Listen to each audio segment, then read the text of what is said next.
Hey, good evening. It's Wednesday, August 16th, and I feel led to show you a portion of the heavens for the coming days because we believe we're entering into a very interesting season. Psalms 2:12. Kiss the Son, lest he be angry and ye perish from the way, when his wrath is kindled but a little. Blessed are all they that put their trust in him. And here we see the rising of Sirius, the Revelation 22 bright morning star. Jesus as the Prince of Peace, the bright eye of the hawk constellation. It is now depicted as and known as Canis Major, the big dog, but biblically, this is the reflection of the Prince of Peace, the Lord coming down as a hawk to snatch his own. And in addition to it being the brightest star of the Hawk constellation, it is also the bow star of Argo Navis. So we see the hawk rising, and under its wings is the dove, Columba the dove. And both of them are heading the heavenly ark. Here we see the depiction of Argo Navis. And after Sirius rises, Venus, the type of the beloved, currently in the constellation Cancer, not a crab, but biblically it is a cattlefold, is rising before the sun. So we're looking into the eastern direction. And today we see the first kiss of this week. Kiss the sun. The union of the sun and the moon, the Echad phase or the dark phase of the moon in modern terms. And that happens in the opening of the sickle star asterism made up by the head stars of Leo. Near the base of the sickle, which is the alpha star, the heart or scepter star of Leo, Regulus, from which the word ruling or regal is derived.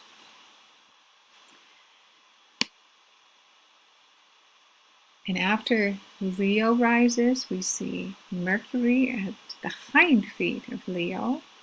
And if we click on the constellation borders of Leo, we can see that both Mercury and Mars, Mercury is the groomsman, the forerunner to the sun, currently an evening star, just like Mars. Mars is associated with war and the archangel Michael. Both of them are still in the constellation Leo. Something is going to happen to Mercury because Mercury is soon going to be stationary and then move backward on the ecliptic toward the sun. Mars is going to progress into Virgo. So if we peek ahead a little bit, we can see the moon conjoining with Mercury and Mars entering into Virgo. So this is the border of the constellations Virgo and Leo. This is the final constellation on the ecliptic, and in Virgo the new chapter will start. If we zoom in on the position of the sun at the chest of Leo, the sun shining in its strength, we are in the season of the summer scorching. The approach of the sun toward Regulus, the heart star of Leo, also known as the scepter star, we're going to see something interesting. Namely, Comet 322P Solo will at least appear on the screen. It won't appear in real life because it is so close to the sun. But I believe this is a comet with a very interesting story. So this is the second kiss of the sun. So we have the Echad phase of the sun and moon today, the expected first sighting of the moon tomorrow, and then on the 20th we have the first kiss of Comet 322P Soho with the sun. The comet will actually circle the sun and then move backward. And the backstory of this particular comet is very interesting because it has departed from a constellation known as Victima or Lupus next to Centaur. And that is the reflection of the Lord being slain and then pierced by the centurion. And the animal which is slain is a wolf. So that is associated with the tribe of Benjamin, the sons of the right hand. Let us take a look at where this comet is coming from. We're going to make the sighting of the heavens a little bit bigger and then follow the trajectory of the comet. Here we go.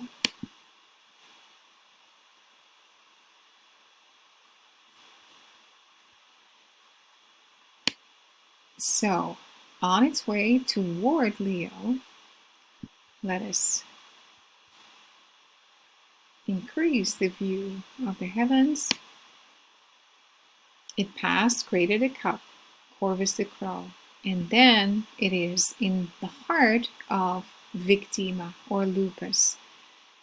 And that is the depiction of the Lord slain on the cross. The cross is just south of this constellation, the Southern Cross or Crux. Currently, that is no longer visible, so we are now below the horizon. But at the time of Jesus, this constellation was visible. So we have a depiction of the Lord being slain as a victim, pierced by a centaur, and that is the scene of the crossway at the Southern Cross and the Lord being pierced. So the wolf or Victima is associated with the tribe of Benjamin, the sons of the right hand. And that brings us also to Psalm 2. When we read it, I think you're going to find it very appropriate for this time. Psalm 2, the triumphant Messiah. Why do the heathen rage, and the people imagine a vain thing? The kings of the earth set themselves, and the rulers take counsel together against the Lord and against his anointed, saying, let us break their bands asunder and cast away their cords from us. He that sitteth in the heavens shall laugh, the Lord shall have them in derision. Then shall he speak unto them in his wrath, and vex them in his sore displeasure. Yet have I set my king upon my holy hill of Zion. I will declare the decree the Lord hath said unto me, Thou art my son, this day I have begotten thee. Ask of me, and I shall give thee the heathen for thine inheritance, and the uttermost part of the earth for thine possession. Thou shalt break them with a rod of iron, thou shalt dash them in pieces like a potter's vessel. Be wise now therefore, O ye kings, be instructed, ye judges of the earth. Serve the Lord with fear, and rejoice with trembling. Kiss the Son, lest he be angry, and ye perish from the way, when his wrath is kindled but a little. Blessed are all they that put their trust in him. So after we've seen the moon kissing the sun like she does every month, we now see the comet originating from the slain victim, the sons of the right hand, associated with the tribe of Benjamin, with Ephraim, with the sons of oil, going underneath Virgo, Leo, and then circling the sun and kissing the sun. And these two scenes of first the moon in her Echad phase with the sun today, and then the comet approaching the sun, the scepter circling the sun, kissing the sun, may also bring back to mind the scene from the book of Esther when she boldly approaches the throne of grace and touches the extended scepter of grace from her king Ahasuerus. So the backstory of this particular comet, 322 P Soho, P for periodic comet, Soho for the observatory, but perhaps also tied to a hewn stone. So during the Revelation 12 sign, this particular comet was aligned with Arcturus, the brightest star in Bootes, the herdsman constellation, and Arcturus points to the sons of light. And on May 25th this year, the comet was at the tip of the spear. We just saw that of Centaurus at Gamma Lupus, the heart of the victim slain. Lupus points to the sons of the right hand. So we have two markers of this comet, one during the Revelation 12 sign aligned with Arcturus, the sons of light.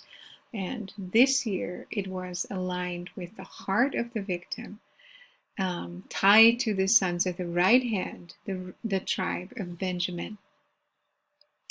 So this is the area I am speaking about, where the tip of the spear, the piercing spear of the centurion, is piercing the slain victim, and that is associated with the Lord on the cross and his heart being pierced and the blood and the water being issued forth.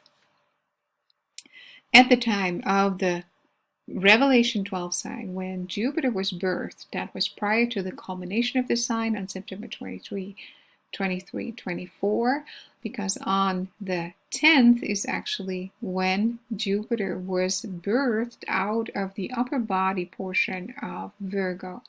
At that time, this comet was aligned with the star Arcturus in Bootes, the herdsman, and Arcturus is associated with the sons of light.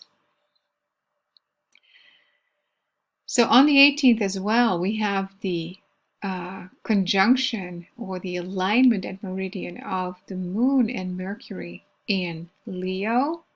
And on the same day, this is not a visual sign, but if you have been with me for quite a while, you may remember the Aquila comet originating from the Eagle constellation underneath the Northern Cross, going all the way through the northern heavens, marking out Orion, the belt stars, and that is currently marking out the dove, which is flying underneath the hawk, both of them heading the arc in the heavens, Argo Navis, which we just talked about in the beginning of the video. So the eagles, the young eagles, are marking out the Lord's dove, the beloved, just like Leah, who had dove's eyes. At this time, we have two meteor showers going on, one in the Northern Cross and the other in Perseus the Breaker, the waymaker and breaker for Princess Andromeda to be freed and able to enter into the throne room. August 19th, the conjunction of the moon and Mars in the constellation Virgo. So the moon enters into the new chapter on the ecliptic at the star Zavijava, which means gloriously beautiful. August 20th, the actual moment of the kiss of 322p Soho and the sun. On the same day, the moon will be birthed out of Virgo at the star Spica, the ear of corn, the Sedek, or the first fruits. And that is an important day in commemoration because it marks the 6th year time frame after the total solar eclipse over the US, passing the 7 Salems, marking out with the other eclipses an Aleph and a Tav sign over the US. So we've talked about that quite a few times. The Paleo-Hebrew Tav and Aleph, the end and the beginning and the end, the first and the last. So the Lord is impressing upon our heart to be faithful, loving, and obedient as the access way to eternal life and the entry into the gates of the city. And this is where these kisses take place. So these heavenly kisses take place at the heavenly gate, the head and the heart of Leo. So this is where this will come together. And I believe that this marker of future national judgment, starting with the US, that time frame of grace will close shortly. So I believe this August 21st marker is important for us to consider.